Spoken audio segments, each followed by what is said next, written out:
Alright, so here's the deal. I know I was supposed to make a video on Kagurabachi last week, and I was also supposed to make one earlier this week, and that ended up just not happening because I was working on my Dragon Quest video, which is up now, and you can definitely watch if you want to check out a great fantasy story.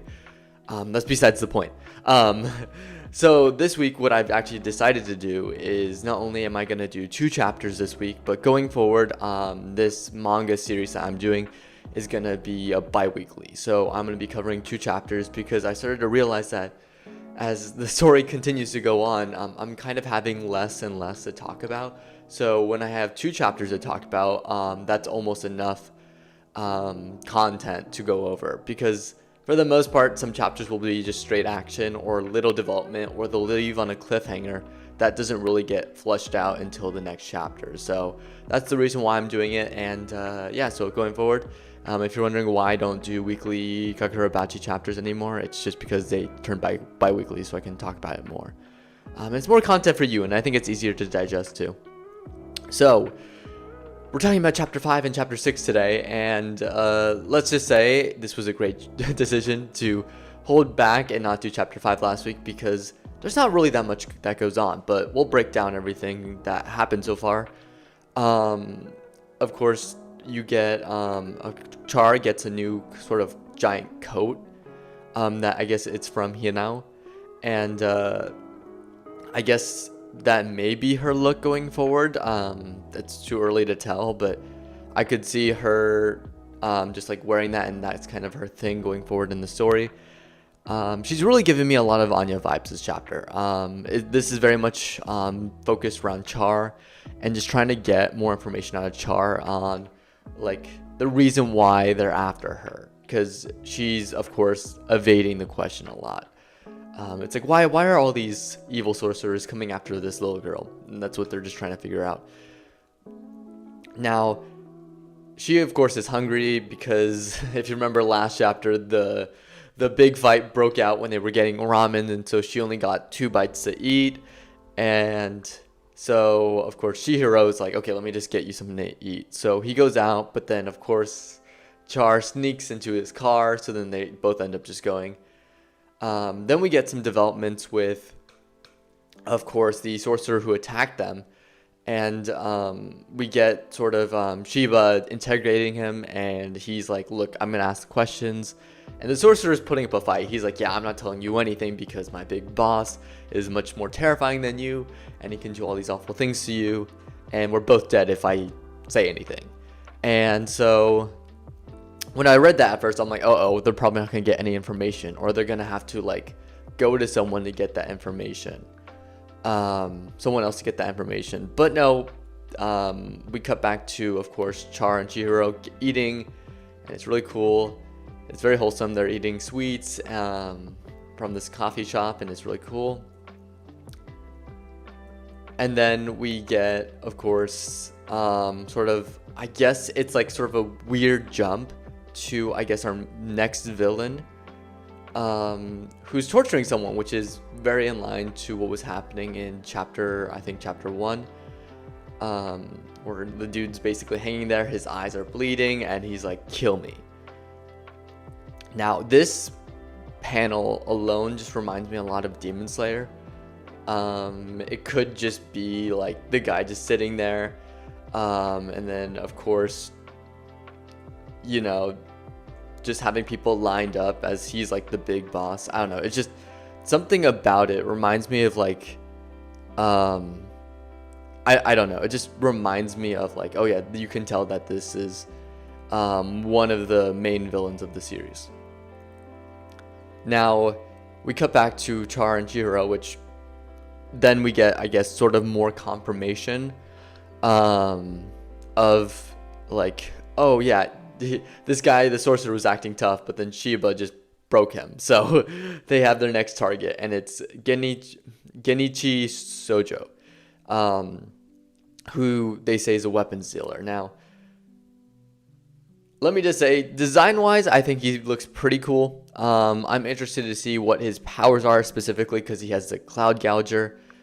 And it's cool because I love it when villains start recognizing the power of the hero, where it's like, oh, this is the guy with the, you know, the guy with this enchanted blades or whatever. So you're starting to see sort of a fight that's brewing, and you get more of that, I guess, near the end of the chapter, where you get left off on a cliffhanger, where you get the first sorcerer attack, or another sorcerer attack, after the big fight at the ramen shop. And apparently it's gonna be someone who works with illusions, so you see sort of the road being interfered, the lights are being interfered, and there's just some humanoid creature thing that's straight out of a horror movie coming out of the ground.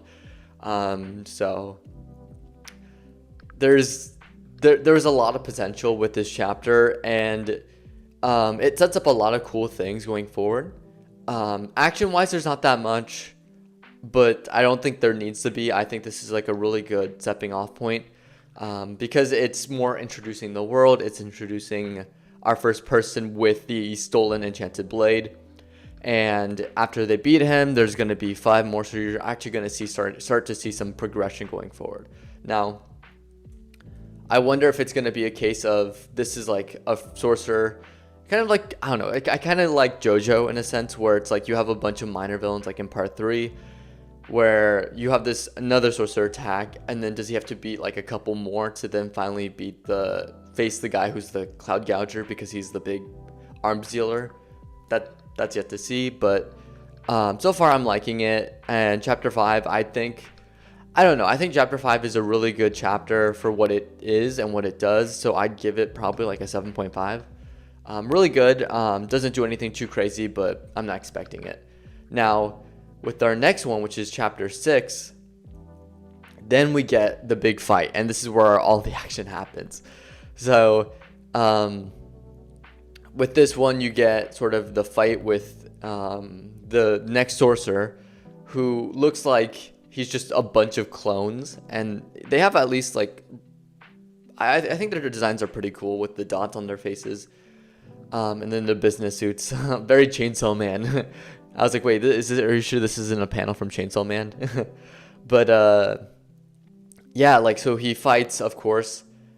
He gets swarmed in the car, and then he pulls out a sword and basically chops all their heads off. And then that's when he realizes that they're actually not a bunch of goons. They're just illusions based on one sorcerer. So it's one person controlling these hordes of enemies.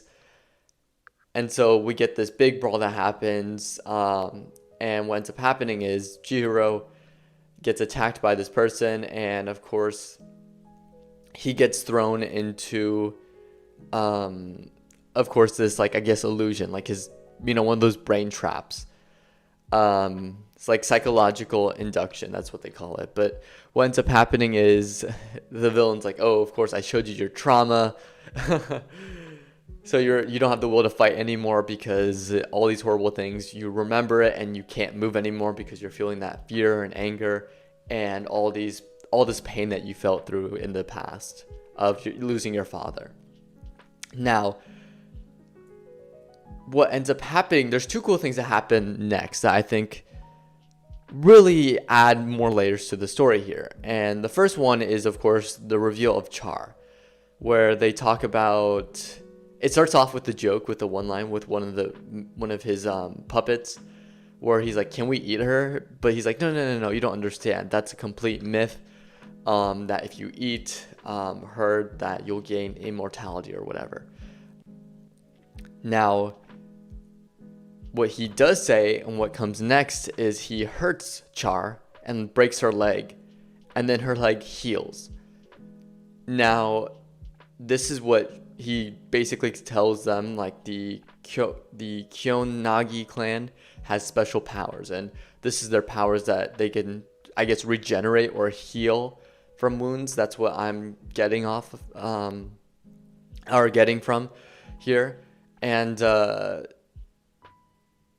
it's based off, I guess, their blood. That's what they're describing. So already Char has sort of these powers, although they're not really useful. They're more based on healing. Really giving me a lot of really giving me a lot of like My Hero Academia vibes with what's her name? Give me one sec. It's gonna come to me. Eri, there we go, Eri, yeah. It's giving me a lot of Eri vibes from like, the overhaul arc where this little girl for some reason has a really overpowered power and then the worst people imaginable want it. So I guess we can start to see some parallels there. Then we of course get Chihiro and the next big twist, which is the villain thought that he was incapacitated because he showed his trauma, but in truth Chihiro actually is emboldened by it. He is strengthened by his past, and that won't stop him. So he ends up pulling out this smaller blade that he still has on him and then cuts him and basically just sort of massacres everyone. And it's a really cool scene, and you get this like lovely moment at the end where basically Char and Chihiro are talking, and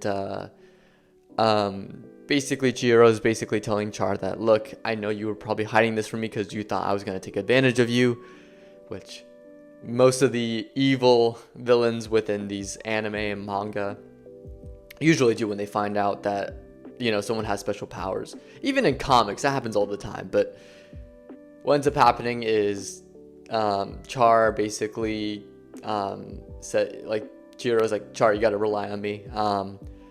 Like, I know you were afraid, but like, trust me, I'll protect you. And it leaves with like a nice moment where she says, I'm hungry, and then Chihiro gives her his food that he was actually saving for later, but chose not to eat then. So overall, I think this is a great chapter. It's very much a follow-up to what was set up in the previous chapter. Got a really big fight with another sorcerer. Really cool visuals here and there. Really good moments between Char and Chihiro.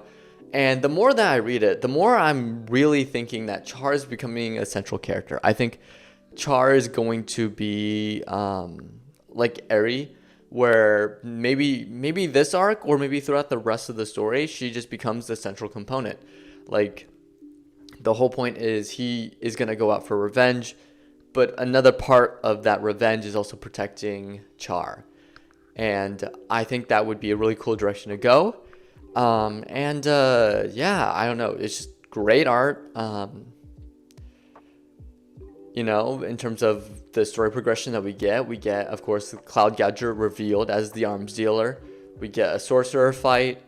And yeah, I think overall it's a great chapter. And I'm looking forward to see where it goes from here. Now, so far, I want to give my thoughts, like, in terms of the manga, like the state of the manga. So a lot of people have been hyping this up since day one, and I have my opinions about that this was going to be the greatest thing ever or the worst thing ever. And it was literally before the first chapter dropped. We literally just had the cover and people were making these assumptions. Now, for me, I don't like doing that. I think that if you're going to joke about it, you make it in a joke, but to take it seriously as the best thing or worst thing ever, I think that's not great, because then if, for example, the series continues and it just ends up becoming stale or boring and people are still hyping it up, I don't think that's good. Now, it could be the same as if it gets really good, people are still saying it's the worst thing ever. I think just enjoy it for what it shows you, be honest with what you feel. Because that's what I think my approach is to this story, is that with everyone saying it's the greatest or worst thing ever, you just gotta enjoy it. Like, don't think about what other people think. Just go in and enjoy the story. And so far, I'm having a great time. Is there manga that I prefer, both art style wise and sort of just writing wise? Absolutely. But in terms of a story that I think is a solid read that anyone could get into, this is one for you. And I've been enjoying it so far. I think it's a solid 8 out of 10 manga overall, not just chapter wise, but like the whole story so far. And I think he's at that point where all he has to do is, when the story continues, he just needs to elevate the stakes. He needs to play around with some more cool I guess, action sequences within the manga, or like even just writing wise, like really push himself. And I hope we get more of that going forward, because if he does that, then this could be a potential 9 out of 10 manga, and even 10 out of 10, even though that's probably not likely at this point. It's too early to tell, but my point is that this is all really good setup. The direction it's going is really good. All that needs to happen is just a focus on just making it a little bit better in terms of just making sure you're hyping up the conclusion. Like, this is a solid start. Let's just keep up the momentum and actually start speeding up. Put your foot on the gas a little bit more. Is what I'm trying to say, I guess. But yeah, that's, I guess, it. If you want to, if you like my content and you want to see more, please consider subscribing. I'd really appreciate that. And I guess the next big thing is, I announced it yesterday, but in case you didn't watch my Dragon Quest video, which you should definitely do because it's amazing, I am currently sort of in a dilemma where I love reading anime and manga and like even manhwa to a certain extent, and like I love reading these stories, but I find myself in this little rut, I guess, both creatively, because I love making YouTube videos, but I also want the ability to make my own content, like my purely original content. So the way I was able to do that was, for me, I'm going to be writing my own book, and it's going to be very fantasy based, very if you know the isekai genre, if you know just fantasy in general, I'm going to try and do something like that. It's going to be my own interpretation of the isekai genre. Now, I'm currently in the process of writing still, but I'm going to be giving updates in the future. So if you want to stay updated, I'll be mentioning it in future videos, but if you're interested in reading, I may set up something so you guys can get access to it. It'll probably be online, not physical, and you could be able to do it through my channel, so that'll be fun. And yeah, I just want to see where it goes from here, because I have read a lot, I've enjoyed a lot, and I kind of want to give back and give my own 2 cents on how I think a story should run. So yeah, it's just a little side thing. It's completely optional. If you don't want to read it, it's okay. It's just something I personally want to do, but if you're interested in something like that, then stay tuned, because I'll give you more updates as we go on. So overall, great chapter, great announcement that I am currently working on, and yeah, I think that's pretty much it. And let me know what you guys think in the comments below. Did you love this chapter? Did you hate it? What did you think of last chapter? Did you love it? Did you hate it? I love to hear everything you have to think about these chapters and more. And yeah, I think that's pretty much it. And thanks for watching, friends.